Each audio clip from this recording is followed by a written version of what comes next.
Hi, my name is Isabel Hart, and last month, I hosted my first housewarming dinner one my parents refused to attend. "We'll skip your housewarming, your sister just moved too," my mother texted. I typed back, "That's okay." But what she didn't know was that my house wasn't just any house.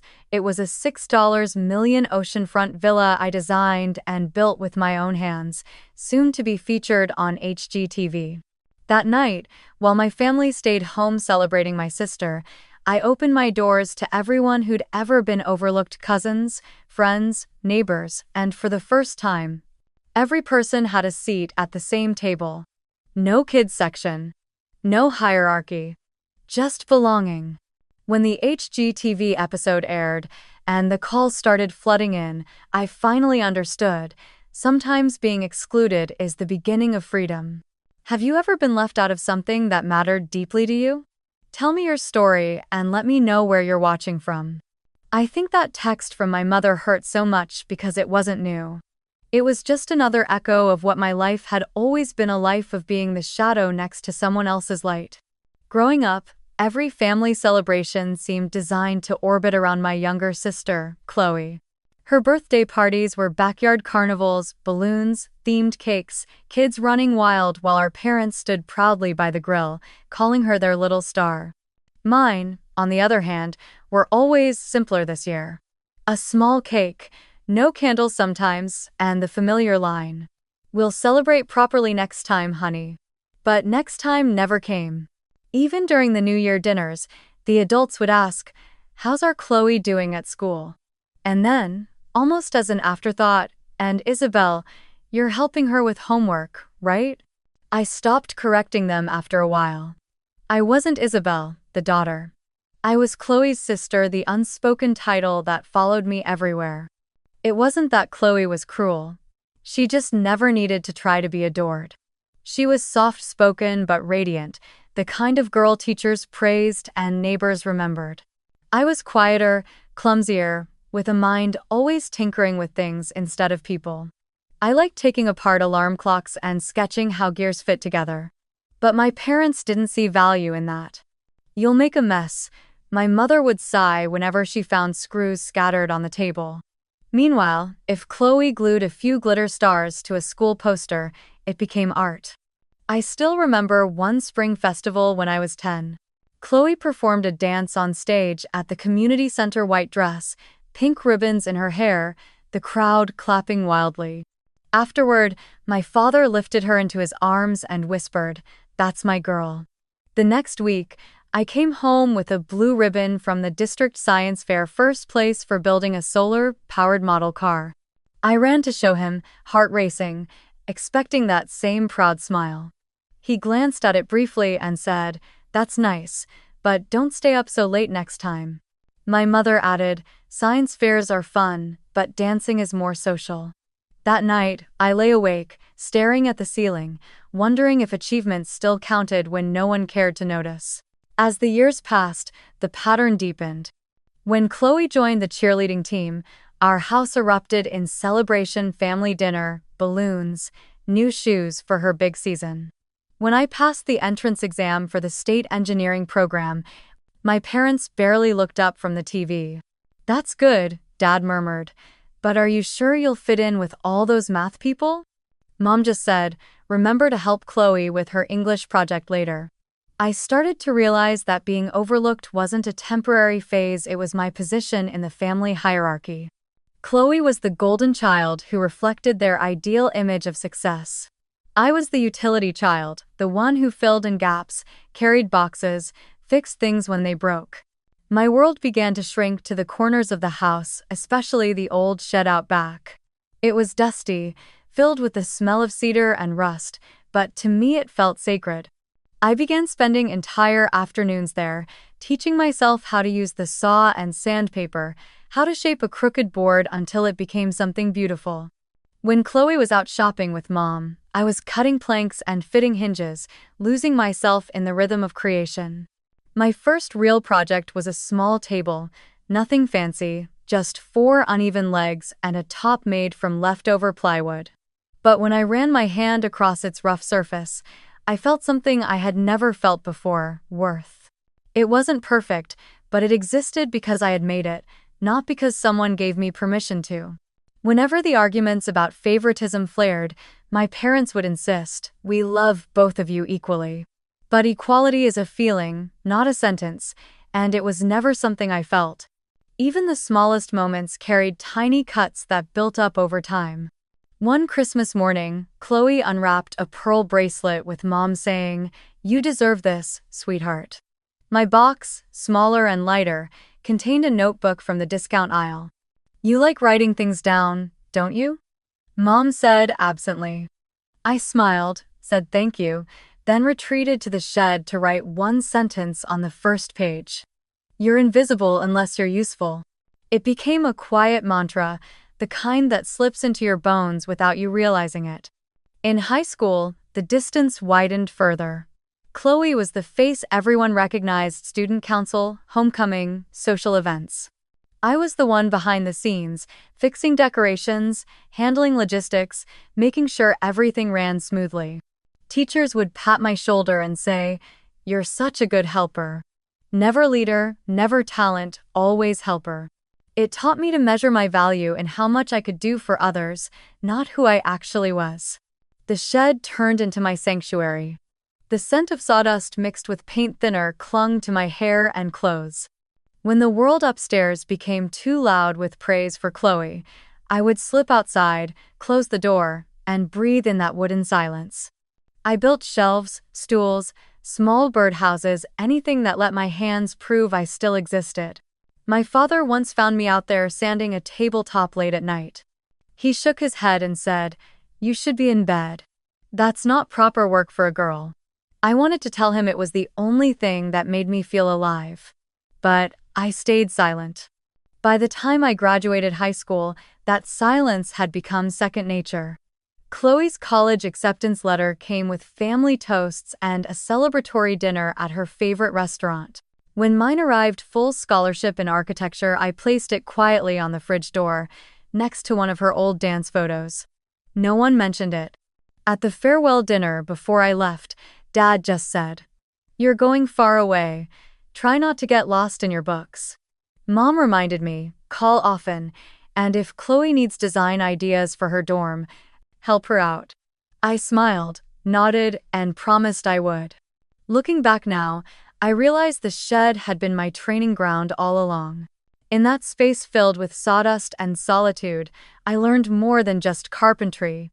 I learned independence, resilience, the art of shaping emptiness into form. Every nail I drove into wood was a rebellion against invisibility. Every shelf, every table, was proof that even if no one saw me, I could still create something solid, something that wouldn't vanish when attention drifted elsewhere. Still, those patterns left scars. Even after moving out, I carried the belief that love must be earned through usefulness, that to be seen, I had to build something extraordinary. Leaving home for college felt less like a rite of passage and more like escaping gravity. The night before I left, I stood in the shed one last time, my hand resting on the rough table I had built years earlier. The scent of moon kua still clung to the air, and I thought this was where I had learned to survive invisibility. Now, I wanted to build something bigger than furniture. I wanted to build spaces that made people feel seen, the way I never had. I moved to California on a scholarship to study architectural design and construction technology. The campus was enormous, sunlit, and overwhelming. I arrived with 2 suitcases, 1 pillow, and a notebook filled with sketches of rooms I'd never had: wide windows, soft light, a table where everyone had a seat. My first night in the dorm, I ate instant noodles by the window, watching city lights blink below me. It felt lonely, but also clean, like someone had pressed a reset button on my life. College was hard. Between classes and part-time jobs, I learned that brilliance meant little when your stomach growled during studio critiques. I worked as an assistant at a furniture workshop, cleaning paint trays, sweeping floors, and eventually sketching designs for small commissions. My fingertips were always blistered, but when I looked at the finished chairs or coffee tables, things that people touched and lived with, I felt a sense of quiet power.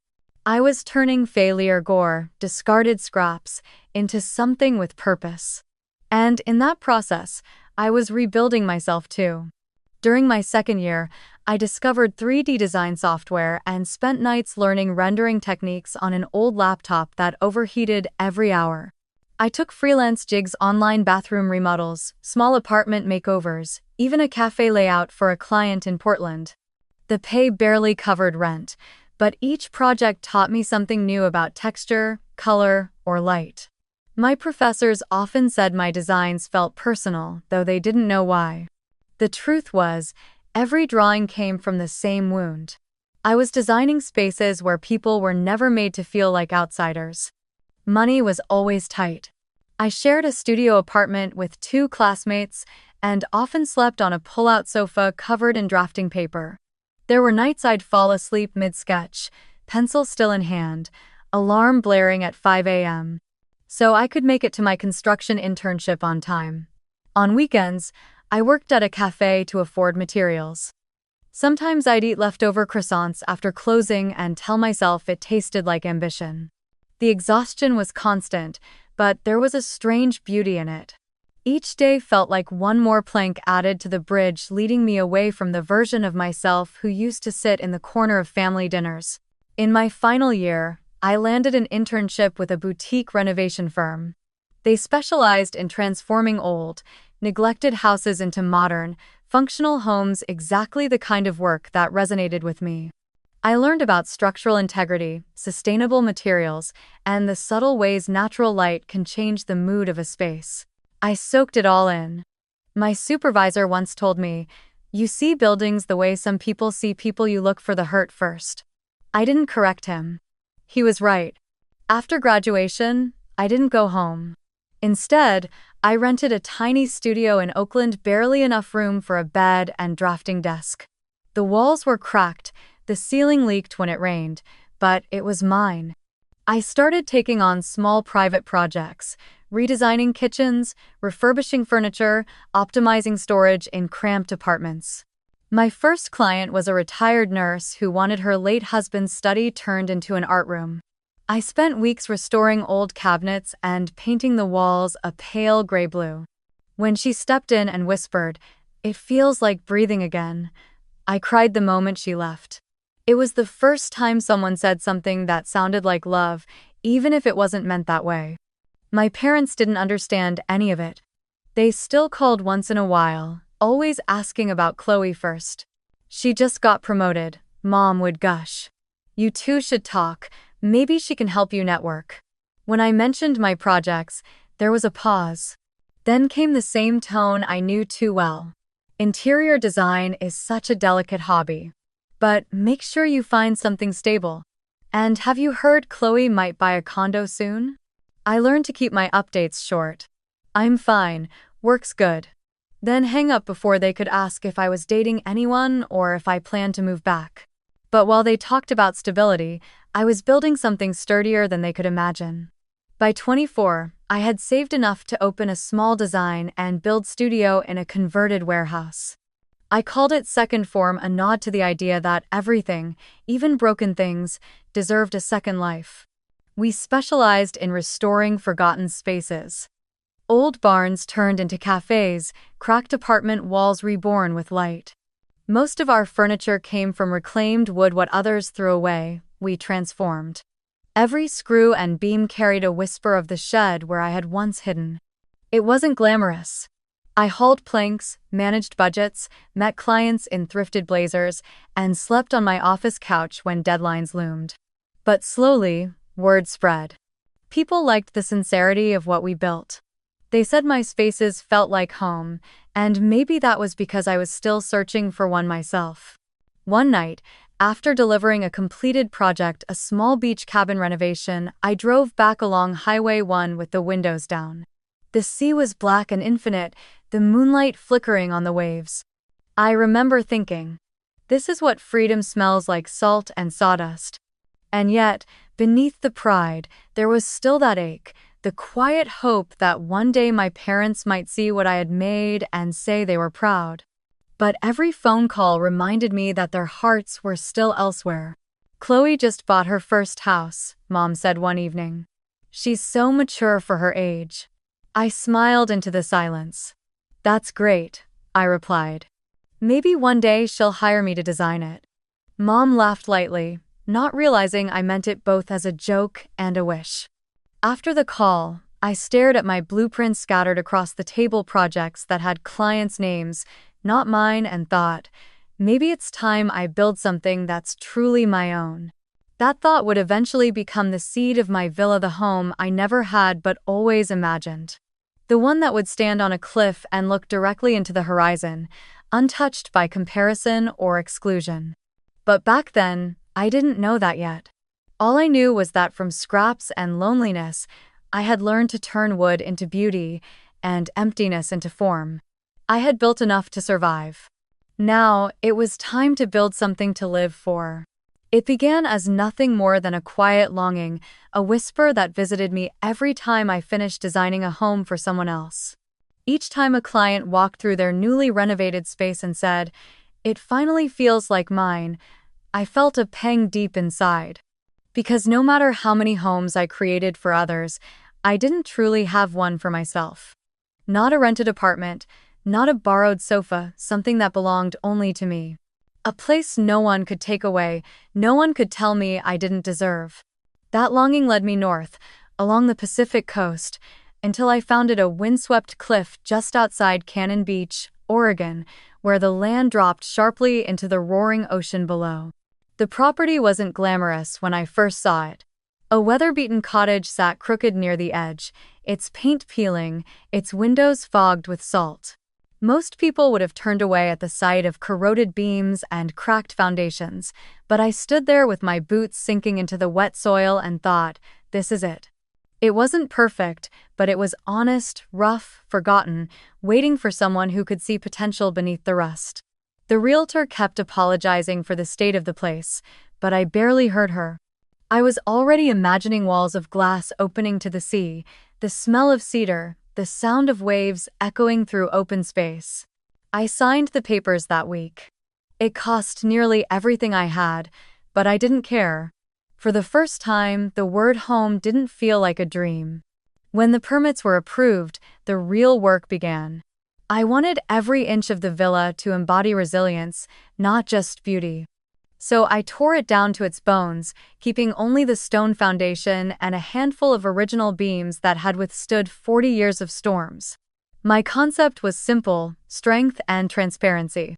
I designed a glass facade facing the Pacific, so the horizon would always be in sight. The structure would breathe with the sea open when calm, sealed tight when the winds turned wild. The kitchen island was carved from a single slab of volcanic stone, dark gray with faint silver veins that caught the morning light. A floating staircase of black steel spiraled upward, anchored by hidden rods inside the wall, each step measured and welded by hand. Along the terrace, I installed windshield glass panels that made it feel as though the sky itself extended into the ocean. I hired local craftsmen from the nearby towns, weathered men who knew the rhythm of storms better than any city contractor.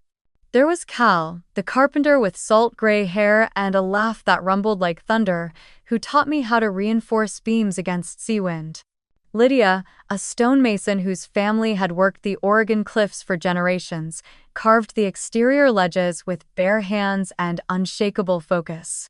And Miguel, a structural engineer who specialized in oceanfront builds, designed a foundation system that could hold firm even against salt corrosion. Together, we worked through rain, wind, and biting cold, our boots slipping on mud as gulls circled overhead. I was there every day. I never stood back with a clipboard the way most clients did.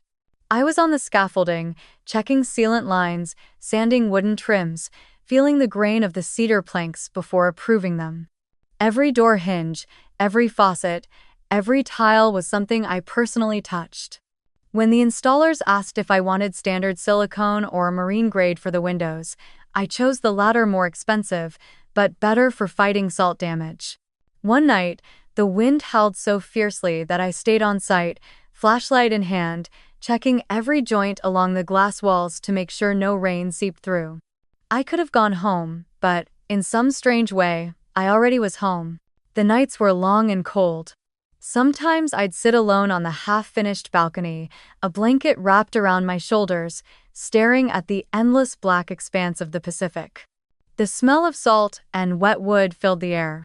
It reminded me of the shed back home, only now, the pieces I was putting together were my life. I thought about how, in that small town, I had been invisible. And here, with nothing but ocean and wind as witnesses, I was finally visible, at least to myself. By the third year, the villa was complete. The final inspection passed without a single note.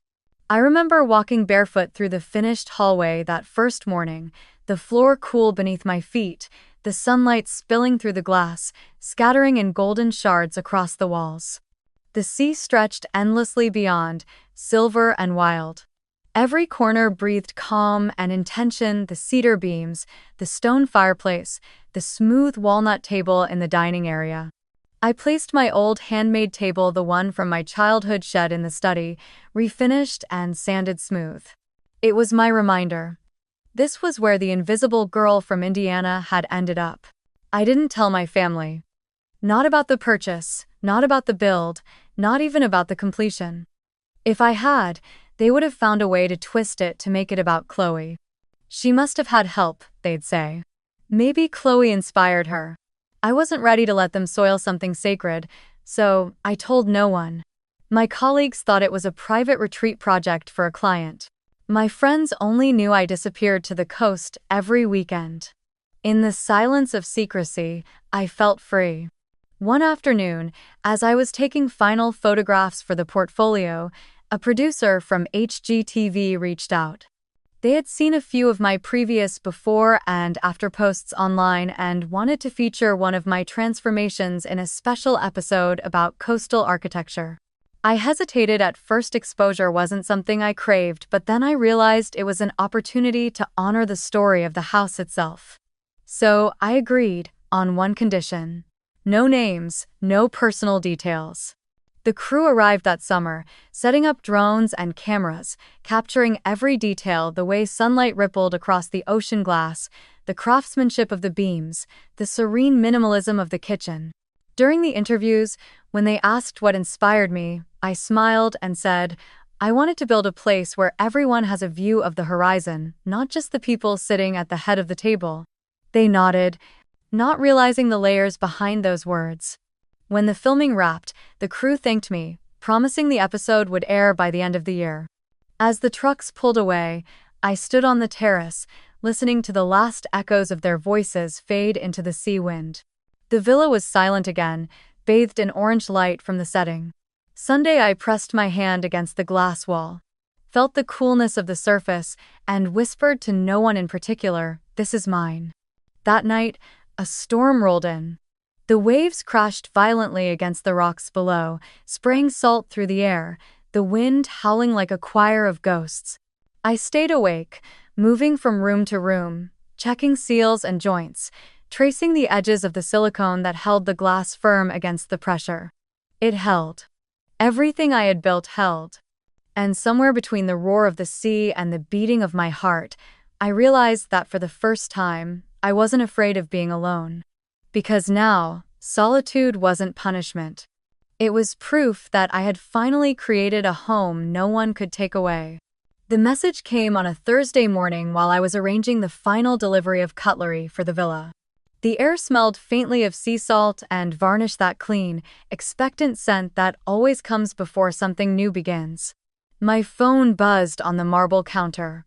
I didn't think much of it until I saw my mother's name flash across the screen. "We'll skip your housewarming. Your sister just moved too," keeping it small. I read it twice, then once more, as if the words might somehow rearrange themselves into kindness. They didn't. My thumb hovered over the keyboard for a moment before I typed 2 words: "That's okay." Then I set the phone down and listened to the waves pounding against the cliffs below. For a long time, I stood there staring at the horizon, feeling the same dull ache that had followed me all my life, the ache of being quietly dismissed. But this time, the feeling didn't consume me. It clarified me. I realized, with startling calm, that I was done waiting for permission to celebrate my own life. That afternoon, I opened my contacts list and began scrolling. One by one, I called people who had once been pushed aside in small, familiar ways: my cousins, who were always left out of Christmas invitations; my college friend Rachel, whose own parents had missed her graduation; the older neighbor from my apartment days who spent holidays alone after her divorce. For years, we had all lived on the outskirts of other people's stories, pretending it didn't hurt. Now, I wanted to give them something different, a night where no one sat at the edge of the table. The calls started awkwardly. "A party?" Rachel asked, half laughing. "I thought you weren't the party type." I smiled, watching sunlight flicker across the glass wall. "Not a party," I said. "A dinner, real food, real people, no pretense. Saturday night, my place." She hesitated. "Where exactly is your place?" I told her it was by the coast, a small retreat I'd been building. She didn't need to know yet that it was a $6 million villa featured on national television. I wanted her and everyone else to come for the right reason, to belong. Within an hour, word began to spread. My cousin Eli texted back almost instantly. "A dinner that doesn't revolve around the Golden Children? Count me in." Aunt Marianne called to say she hadn't seen the family together in years, and that she'd bake her famous lemon tart if I promised there would be room at the main table for her this time. "There's only one table," I told her, "and everyone's sitting at it." By evening, my quiet house was alive with motion. I pulled out a notebook and began sketching plans the way I used to design client projects, but this time, the blueprint was for a feeling. I wrote headings: menu, music, rooms, guests.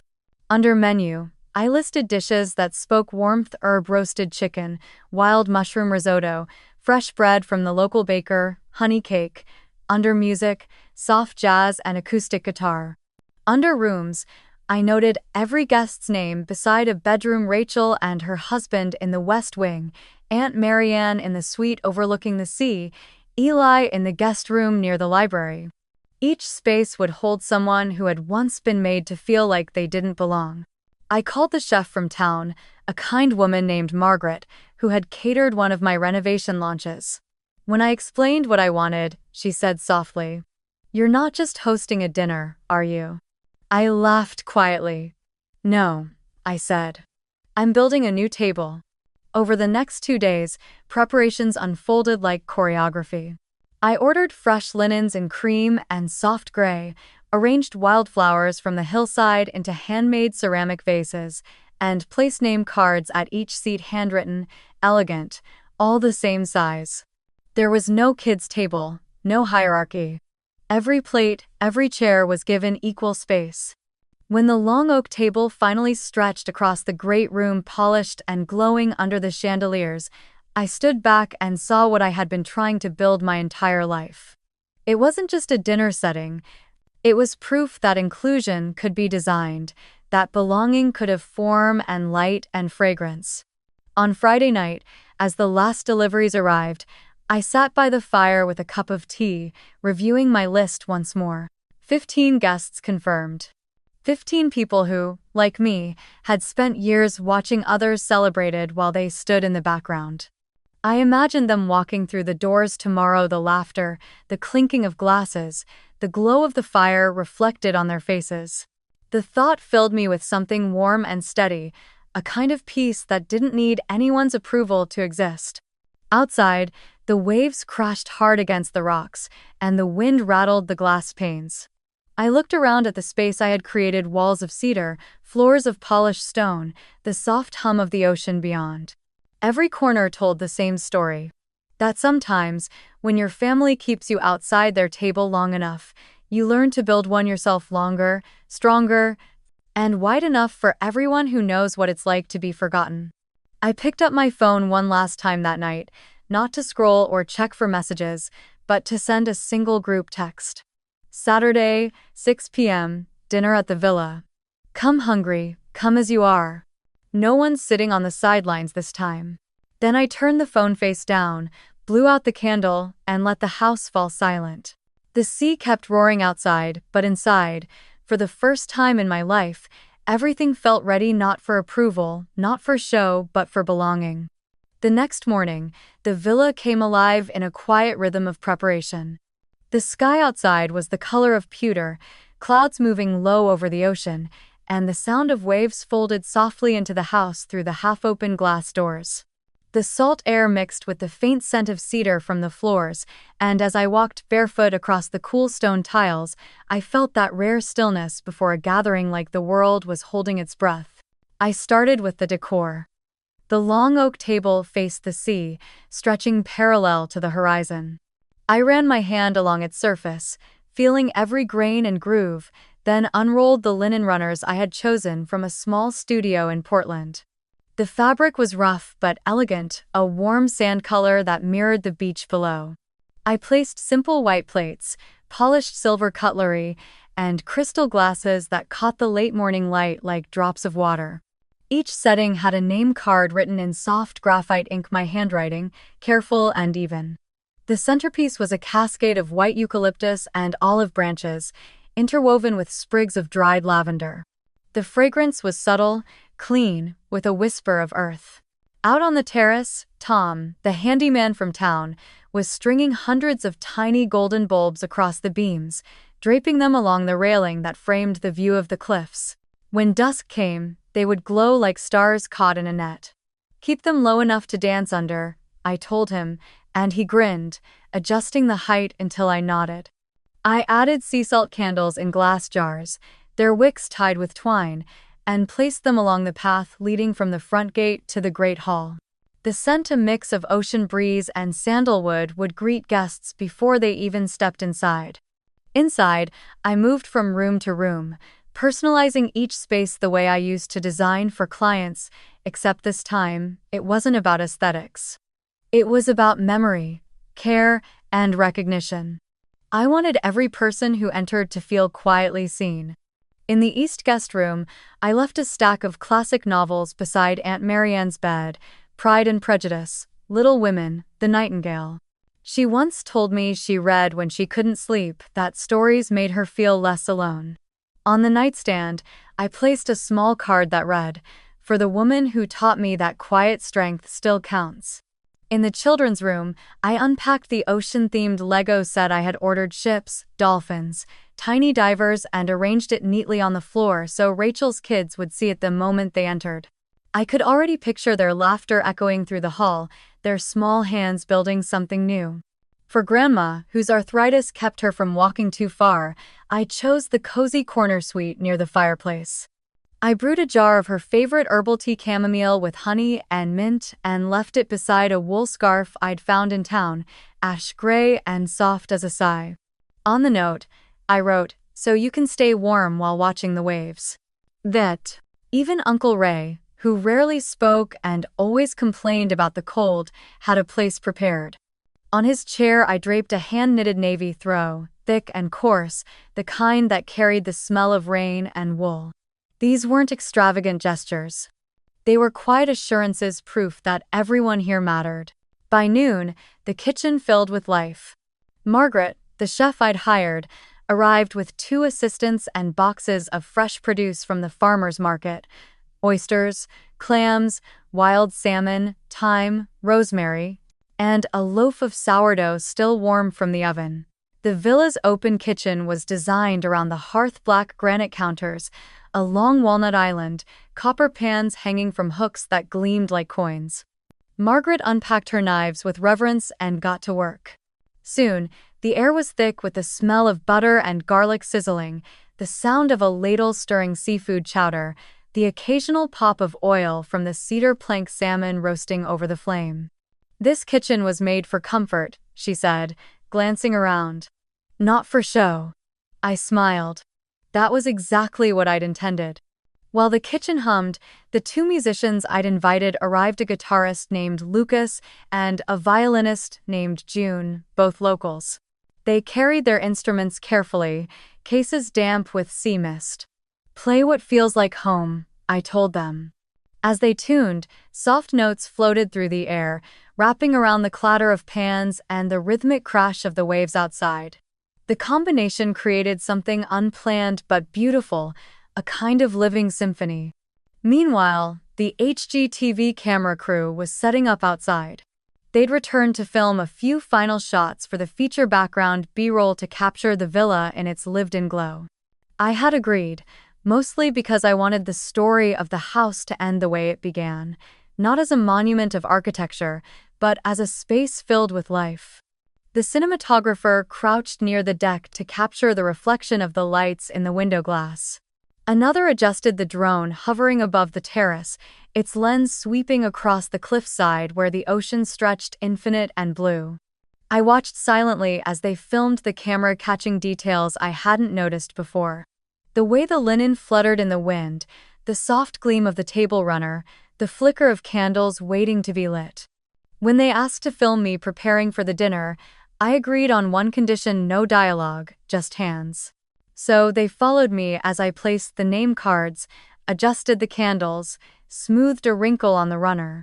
The lens caught small things: my bracelets glinting in the sunlight, a single strand of hair blowing across my face as I leaned over the table, my fingers tracing the edge of a wine glass to align it with the plate.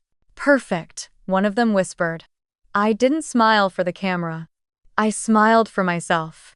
By late afternoon, the wind shifted. It carried a cooler edge, smelling of salt and distant rain. The sun broke through the clouds, spilling gold over the cliffs. Light filled the great room, dancing across the floors, catching on every glass and polished surface. The villa looked alive, not polished, not staged, but warm and breathing. I stepped outside onto the terrace, barefoot, my hair whipping around my face. From there, the long table looked like it floated above the sea, the candles flickering against the endless horizon.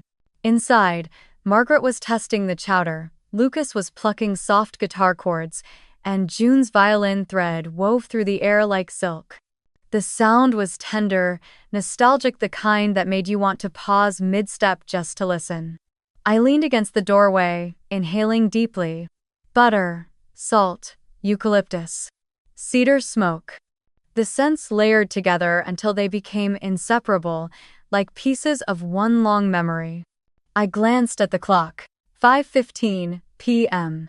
The first guests would be here soon. Everything, the lights, the music, the table, was ready. But more than that, I was ready. I had spent years preparing spaces for other people to belong in. Now, finally, I had built one for myself and for everyone who had ever been told they didn't fit. As the last rays of daylight stretched across the floor, I walked slowly through the villa, running my hand along the back of each chair, straightening one final fork, adjusting the drape of the curtains. Then I stopped in front of the wide glass wall facing the ocean. Outside, the sky was beginning to shift from gold to lilac. I could hear the faint hum of an engine on the winding road below, the first car approaching. The lights along the terrace flickered on, glowing like a trail of stars leading up the hill. I exhaled, a deep, steady breath. The kind you take right before something changes forever. And in that moment, surrounded by the scent of salt and wood, the soft sound of waves, and the promise of footsteps drawing nearer, I realized that I wasn't nervous. I wasn't seeking approval. I was simply ready to open the doors. Because this wasn't about showing what I had built, it was about who I was finally building it for. By 6 o'clock, the first headlights wound up the coastal road, golden beams cutting through the violet dusk. The air outside was crisp, smelling of salt and pine. I stood by the front doors, their black steel frames catching the soft reflection of the string lights above the terrace. For the first time in years, I wasn't waiting for approval or pretending not to care if someone didn't show up. I simply felt steady. A silver SUV came to a slow stop in the gravel driveway. The back door opened before the engine even went quiet. Two small children leapt out, shouting over one another, their voices bright and wild against the hum of the ocean. "Aunt Izzy," they cried. Rachel's kids, I hadn't seen them since the pandemic, but somehow they ran straight toward me as if no time had passed. "Is this your house?" the little boy asked, eyes wide as he looked toward the glass wall that opened into the sea. I smiled and knelt to his level. Ours tonight, I said. You'll see. Behind them came Rachel, carrying a bottle of wine in one hand and her shoes in the other, her husband trailing behind with bags of homemade cookies. You didn't tell us it was this, she said, glancing at the villa, her voice half awe, half disbelief.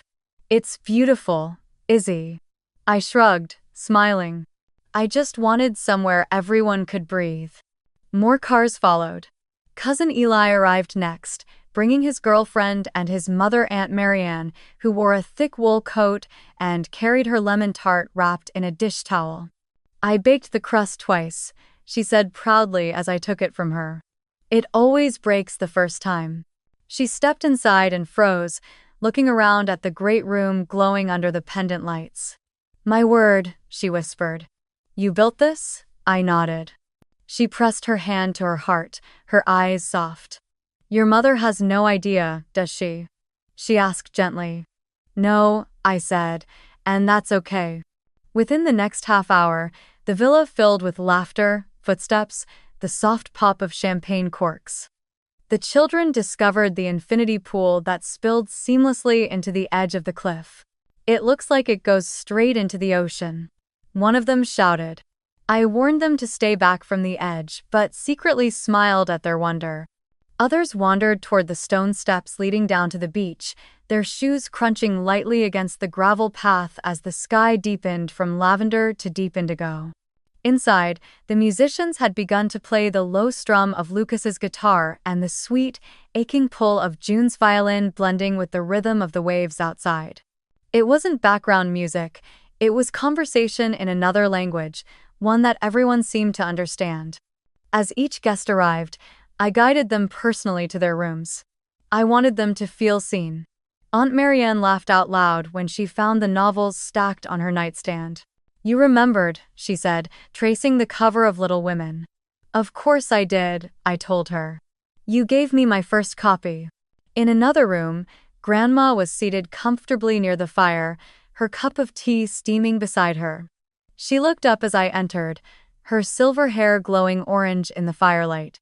You've done well, sweetheart, she said softly. You made it warm. Her words landed somewhere deep in me, somewhere that had been cold for a very long time. By 7, everyone had gathered around the long oak table, which stretched toward the panoramic window facing the ocean. The candles flickered, reflecting off glass and silverware, and the scent of roasted cedar plank salmon filled the air.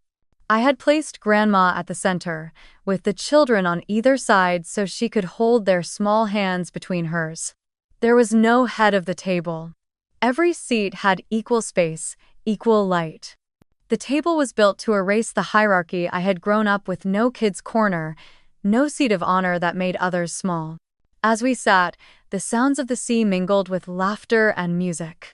Margaret ladled steaming chowder into each bowl, the aroma of thyme and cream spreading warmth through the air.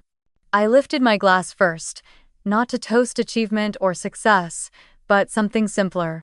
Thank you, I said. Just 2 words at first. The room quieted. The violin hummed softly behind me. I looked around at Rachel, at Eli, at Grandma's gentle smile, at the kids swinging their legs under the table. Thank you for coming, for showing up, for being the kind of people who make the world softer just by sitting down. Aunt Marianne dabbed at her eyes with her napkin. Rachel reached across the table and squeezed my hand. And for a brief moment, the villa didn't feel like a house anymore. It felt like a heartbeat, a single, steady rhythm holding us all together. Dinner unfolded slowly, like a story being told. Between bites and laughter, old memories surfaced. Aunt Marianne recalled a Lunar New Year when she and my mother were young, how the adults had sent her to eat in the kitchen with the children because there wasn't enough room at the main table. I promised myself that night, she said, her voice trembling, that if I ever hosted, there would be a chair for everyone. She smiled through tears. You did it for me tonight, Isabel. You made room. Doozy. Rachel leaned back in her chair, wine glass in hand, and said, My parents skipped my graduation dinner. They said flights were too expensive. The table fell quiet for a moment. Then she laughed softly, not bitterly but in release. Now I think maybe I was meant to end up here instead. The children started humming along with the violin, clinking their spoons against their glasses to mimic percussion. The sound was chaotic, joyful, alive. Even Uncle Ray, who usually ate in silence, leaned over to tell one of the kids a story about the time he nearly burned his eyebrows off lighting a barbecue. Everyone laughed until tears came. As dessert was served, Marianne's lemon tart with whipped cream, I stood again, not to speak, but just to watch. The candlelight shimmered on faces that had once known rejection, now glowing with belonging. The wind pressed softly against the glass wall, and beyond it, the Pacific stretched endlessly, dark and wild and forgiving. The musicians shifted to a slower melody. Lucas strummed something tender, and June followed with a high note that floated like light over water. Grandma closed her eyes, swaying slightly, her hands still wrapped around the little boy's fingers. I realized then that the sound of their laughter mixed with the sea and the violin was the most beautiful music I had ever heard. I caught Rachel's gaze from across the table, and she mouthed silently, "You did this." I smiled back, shaking my head. "We did this," I whispered. When the plates were cleared and the last song ended, I gathered everyone by the terrace for a photo. The string lights glowed above us, and the ocean wind tugged gently at our clothes. We stood close, 15 people who had once been strangers in their own families, now woven together by something invisible but strong. I set the camera timer, ran to the center, and wrapped my arm around Grandma's shoulder just as the shutter clicked. The photo captured everything: the laughter, the warmth, the light bouncing off glass and waves. Later, when everyone drifted into conversation and music, I stepped away for a moment and opened my phone. Without hesitation, I uploaded the group photo to the family group chat, the one that had been silent for months except for occasional updates about Chloe. The caption was simple: "Dinner tonight. Everyone had a seat." Then I locked the screen and placed the phone face down beside my glass. The message wasn't meant to provoke. It was a statement of truth, a quiet declaration that I had stopped waiting for a table to be built for me. The room behind me echoed with laughter and the clinking of glasses. The night smelled of citrus and salt. For the first time, the ache in my chest wasn't loneliness, it was fullness. As I stood on the terrace looking out at the dark horizon, the wind catching strands of my hair, I whispered the only words that truly belonged to me now, the ones that had waited years to be spoken out loud. "Thank you for coming." 4 words, simple and whole. Inside, someone started a song again. The violin rose, the waves answered, and the light from the villa spilled out onto the cliff like warmth refusing to fade. That night, I finally understood, sometimes healing doesn't arrive in grand apologies or perfect justice. Sometimes, it's a table, one long table where everyone is seen, everyone is fed, and no one ever has to sit in the corner again. The morning after the dinner felt like the sea itself had decided to rest. The air was soft and cool, the tide gentle. Sunlight spilled through the glass walls in thin gold ribbons, touching the edge of the long oak table still scattered with half-melted candles and empty glasses. I padded across the floor barefoot, every step quiet against the cedar planks. The house smelled faintly of lemon, eucalyptus, and the ghosts of last night's feast. My phone buzzed on the counter, a notification from HGTV. Episode airing tonight, Coastal Revival, The Hidden Villa on the Cliff. I stared at the words for a moment, the way you look at something familiar yet unreal. The camera crew had told me the release date weeks ago, but I hadn't expected it to land today, less than 24 hours after the dinner that had changed everything. I smiled, imagining my guests sitting together again, this time not at my table but in their own homes, watching the story of how it all began. By late afternoon, the villa hummed with energy again. Rachel had offered to stay another day with the kids, and Eli had canceled his train ticket back to Portland. "We can't miss the premiere," he'd said, grinning like a kid waiting for fireworks. Margaret returned with extra sourdough loaves and a basket of clams.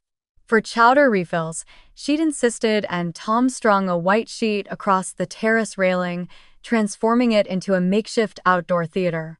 As dusk settled, everyone gathered outside, wrapped in blankets, cups of cocoa in their hands. The sea stretched endless and black beyond the terrace, waves glinting silver under the moonlight. Lucas tuned his guitar one last time and plucked a few soft notes before the screen flickered to life. The HGTV logo glowed against the fabric, and then there it was. My villa. The drone shot opened with the cliff itself, the Pacific rolling beneath like liquid glass. The camera swooped low, tracing the curve of the coastline before rising toward the house perched above it, a glimmer of cedar and glass, light spilling through its windows like fire. Everyone gasped. Even though they had been inside it just last night, seeing it from that angle made it feel almost mythic. The camera moved closer, through the wide glass doors, into the great room where I was shown arranging eucalyptus on the table, smoothing the linen runner, my hair tied back loosely, the sun cutting gold across the wood. The narrator's voice filled the night air. When designer Isabel Hart set out to build her coastal villa, she wanted to create not just a home but a table long enough for everyone who'd ever been left without a seat. Rachel turned to me, her mouth slightly open. You said it, didn't you? That exact line. I laughed softly. I guess it stuck with them. The episode moved between wide drone sweeps and quiet close-ups, my hands fitting brass handles to drawers. Margaret stirring soup in the gleaming kitchen, Tom securing glass panels against the wind, the musicians tuning their instruments. The editing was cinematic. A long shot of me standing by the railing at sunset, the sea turning molten behind me. I could hear my own voice in the background, recorded months earlier during the interview. I grew up at tables where some people were celebrated and others were simply tolerated. I wanted to build a place where no one had to wonder if they belonged. No one spoke for a long while. The sound of waves filled the silence. Then Grandma's voice, soft but firm. That's your heart, Isabel, not just your home. As the episode drew to its final minutes, the screen showed scenes from the dinner plates being set, candles flickering, laughter bouncing through the room. The camera lingered on faces, Aunt Marianne smiling through tears, the kids building Lego ships, Eli strumming his guitar, Grandma holding her teacup steady. The music swelled, and the narrator closed with a single line that felt like it had been written for my younger self. Sometimes the truest homes are built not from walls, but from the courage to start your own table.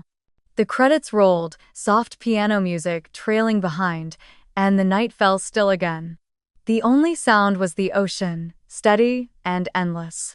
Then my phone began to buzz. Once. Twice. Then again. The screen lit up with call after call. Mom. Dad. Chloe. I watched it vibrate across the table like something alive, desperate to be heard. Rachel leaned closer. You okay? I smiled faintly and picked it up, letting it ring out. I'm fine, I said. Just the past catching up. Another call. Then messages. The preview lines flashed one after another. Isabel, why didn't you tell us it was your house on TV? We just watched the episode. The whole town is talking. Your father says the pastor mentioned it in service. Oh, you embarrassed us. Everyone's asking why we weren't there. I took a slow sip of cocoa, the sweetness grounding me. My reflection shimmered faintly on the phone screen, overlaid with the furious stream of notifications. Then, calmly, I began typing. I invited you. You said you were busy with Chloe. I hit send. Then turned the phone face down on the table, just as the final song from the episode replayed faintly through the speakers. Around me, the others had started to talk again, laughing about seeing themselves on TV, joking about who looked best on camera. Eli called out, "Next time, we'll wear matching outfits for the drone shot." Everyone laughed. The tension in the air dissolved, replaced again by warmth. But inside, I understood exactly what was happening miles away in the quiet living room of my parents' house, where the television light still flickered across their stunned faces. They weren't calling out of love. They were calling out of fear. Fear of how it looked. Fear that for once, the story the whole town saw didn't revolve around Chloe, but around me. The sea roared louder below the cliffs, as if echoing something deep within me. That old ache turned into calm certainty. I had spent my whole life trying to be seen. Tonight, they finally saw me, but not because I begged for it. Because I built something they could no longer ignore. I stood, looking toward the black horizon, the string lights swaying gently above me. Behind me, laughter filled the air again. The episode might have ended, but my story had only just begun. The calls didn't stop. By the next morning, my phone was still buzzing like a trapped wasp. Missed calls, voice messages, then a long string of texts from my mother, alternating between guilt, denial, and panic. The HGTV episode had exploded overnight. People from our hometown had tagged the villa's location, sharing screenshots, quoting my lines about building a table where everyone belongs. It wasn't just a show anymore. It had become a mirror, one they couldn't escape. By noon, I knew I couldn't keep ignoring it. Not because I owed them a response, but because silence would no longer protect the truth. I called Grandma first. She had watched the episode twice already and had texted me early that morning. "Proud of you, darling. Don't let them twist what they chose to ignore." When she answered, her voice was calm, almost expectant. "They'll call again," she said, "and when they do, keep me on the line." It didn't take long. My phone rang. Mom. I pressed accept, switched to speaker, and placed it on the cedar table in the living room. Grandma sat beside me, her cup of tea steaming, her eyes sharp despite her gentleness. "Isabel," my mother began, her tone soft but tight. "We saw the show last night. I think there's been a misunderstanding." I said nothing. I let the sound of the ocean fill the gap. She cleared her throat. "You know how television works, they edit things to make drama. Your father and I were shocked by how they portrayed everything. We never excluded you. It just looked that way. And besides, your sister was moving that weekend." "Mom," I interrupted, quiet but firm. "You didn't exclude me because of editing. You did it in a text." Silence. "I have it right here," I continued. "We'll skip your housewarming, your sister just moved too. That's what you wrote, there's no confusion." On the other end, I could hear her exhale. Then, the familiar pivot, the emotional acrobatics I'd heard all my life. "You're twisting things again, Isabel. You always make it sound worse than it was. We just wanted to keep things simple. Chloe, she's been under a lot of stress lately. You know how delicate she is." "One." I laughed softly, not bitterly, just tired. "Mom, I spent years watching how delicate Chloe was. Every birthday, every graduation, every Christmas, all of it revolved around her. You called it love. I called it invisibility. Now, that's unfair," she snapped, her softness cracking. "You were never invisible. We've always been proud of you. But you didn't need as much attention. You were independent, capable. We didn't have to worry about you the way we did with Chloe." There it was, the oldest wound dressed as a compliment. I looked at Grandma. Her lips pressed together, trembling slightly. I turned back to the phone. "You didn't worry about me because you never really saw me. You called it independence, but it was abandonment dressed up as praise." Before she could answer, Grandma's voice cut in, steady, clear, impossible to ignore. "Judy," she said, her tone heavy with decades of restrained patience. "Stop. Stop." "Mother." "No," Grandma said, sharper now. "You've done this all her life. I watched you do it. Every time Isabel reached for your attention, you deflected it toward Chloe. Every time she accomplished something, you found a way to make it smaller so Chloe could shine. You told yourself it was fairness, but it wasn't. It was favoritism." My mother's breath hitched. "That's not true." It is true, Grandma said, her voice shaking with contained emotion. I remember Christmas when Isabel was 14. She sat by the tree all morning with no present while you told her she was too old for toys. And that year she won that science fair, you brushed it off like it was nothing, yet threw Chloe a party for making the cheer squad. Do you think I don't remember? Do you think she forgot? On the other end, silence. Only the faint rustle of fabric, my mother probably standing, pacing, trying to compose herself. Grandma continued, quieter now but unflinching.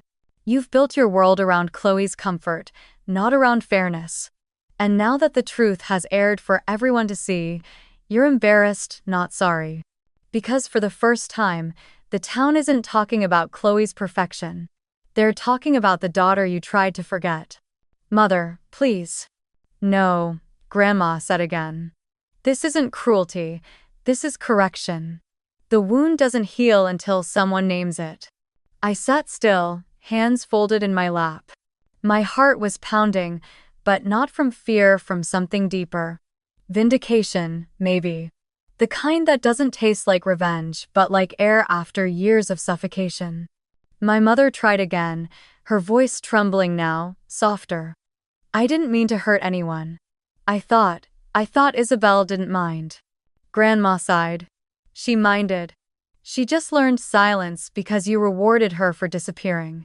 There was a pause so long that I could hear the faint ticking of the wall clock. My father's voice entered faintly in the background, gruff and defensive. That's enough. We didn't do anything wrong. We didn't know she'd take it this far. This far, I repeated quietly. You mean success? Or being seen? He didn't answer. I looked toward the window. The ocean was steel blue, restless under the wind. You know, I said slowly, I never asked to be the favorite. I never even asked to be celebrated. I just wanted a seat, one ordinary chair where I didn't have to prove I deserved to sit there. No reply. Only the faint sound of breathing. Then, softly, Grandma spoke again, the final word. Fairness, she said, isn't something you start claiming when the world is watching. It's something you practice when no one is. The silence on the line was absolute. Even the waves outside seemed to pause. I reached over and pressed end call, the screen going dark. For a long time, I didn't move. Grandma rested her hand over mine. You didn't need to win that argument, she said gently. You just needed to stop carrying it. I nodded, my throat tightening. The air between us filled with the sound of the sea and the faint hum of the wind through the glass walls. I wasn't angry anymore. Just free. Because for the first time, the truth had been spoken out loud, not by me trying to prove it, but by someone who had witnessed it all. The kind of truth that doesn't need shouting. The kind that finally, quietly, ends the story. That night, long after the call ended, my phone began to buzz again, this time, not with confrontation, but connection. The family group chat that had once been a graveyard of one-word replies suddenly bloomed to life. Rachel sent the first message, a picture of the bonfire from 2 nights ago, the children wrapped in blankets, their faces glowing in the firelight. Still thinking about that night, she wrote. Next year at the villa again. Eli replied almost instantly. I'll bring my guitar and the whole band. Aunt Marianne added a string of heart emojis and wrote, best family gathering in years. Isabel, you reminded us what it means to belong. One by one, more photos poured in, Grandma holding her teacup, the kids building their Lego ships, the musicians smiling beside the sea. The thread filled with warmth, laughter, plans for next Christmas, and gentle jokes about who'd claim the best guest room. For the first time, the conversation didn't orbit around Chloe or my parents. It flowed freely, organically, as if the gravitational pull that had always centered on them had finally released. I watched the messages stack up and smiled, my chest loosening. Healing, I realized, doesn't always arrive with fireworks. Sometimes it's just a quiet chat thread lighting up at midnight. Still, a part of me knew the story wasn't quite done. I didn't want to leave things suspended in resentment. Closure, I'd learned, isn't about erasing pain, it's about letting it rest. So the next morning, as frost glittered across the glass railing of the terrace, I typed a short message to my parents. Dinner this Sunday. Just us. No cameras, no guests. I hesitated before adding one last line. If you'd like to talk, really talk, the table's open. They didn't reply right away, but 3 hours later, my father sent a simple thumbs up.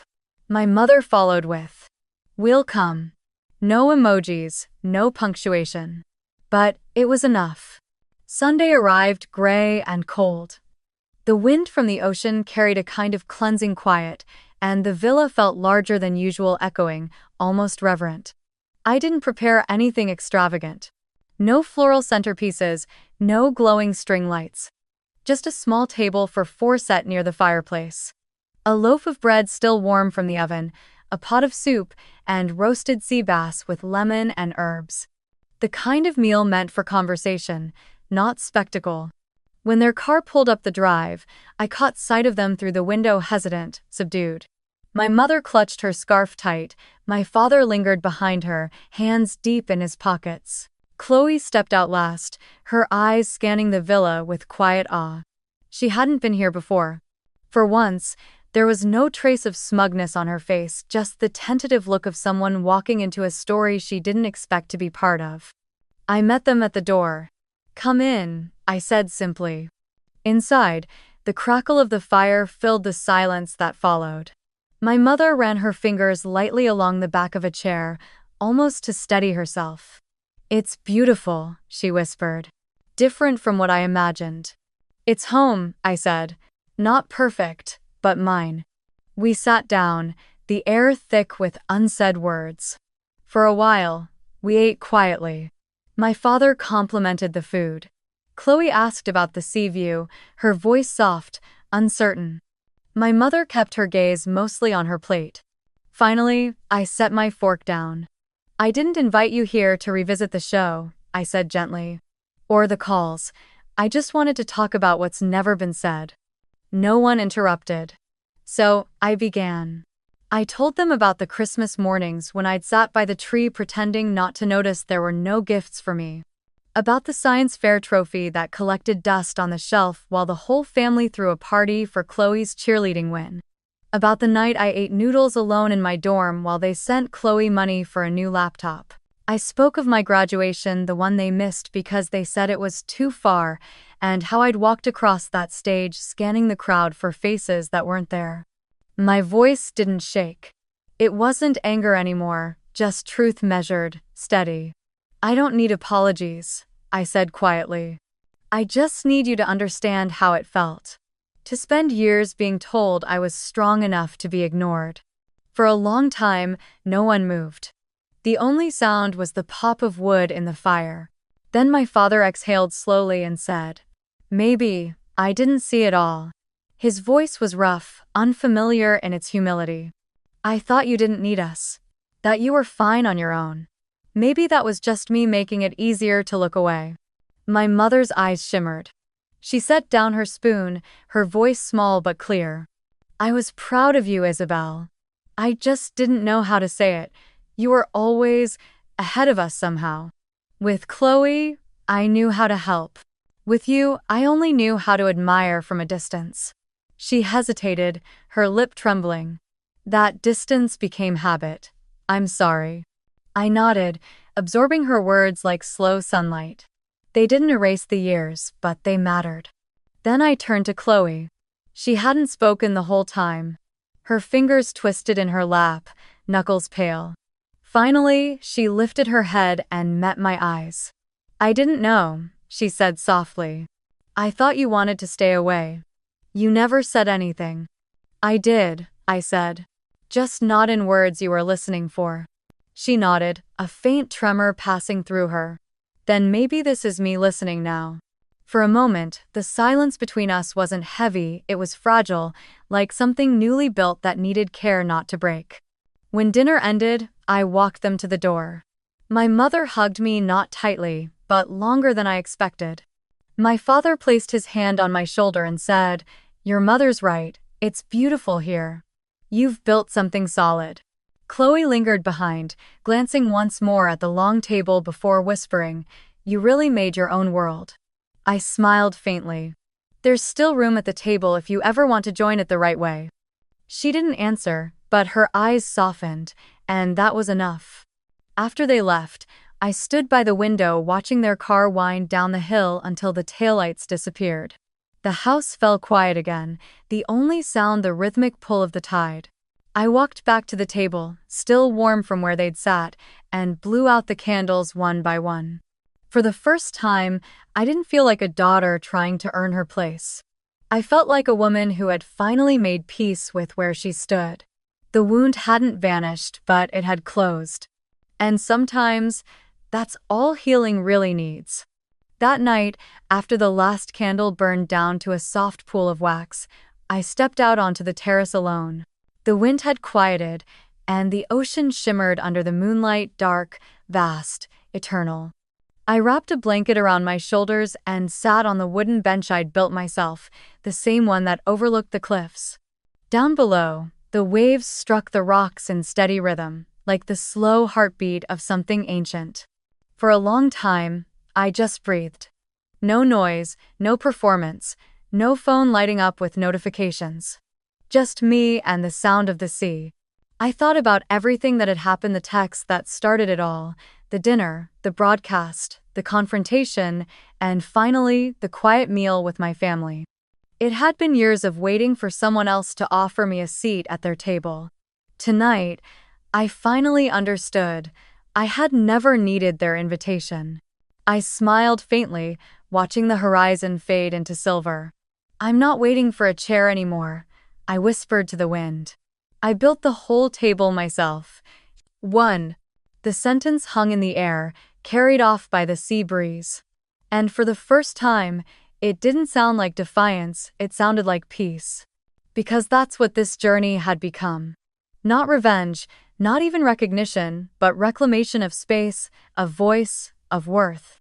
Every plank of this villa, every thread of linen, every candle and piece of cedar carried a small piece of the girl who once sat quietly at the edge of someone else's celebration.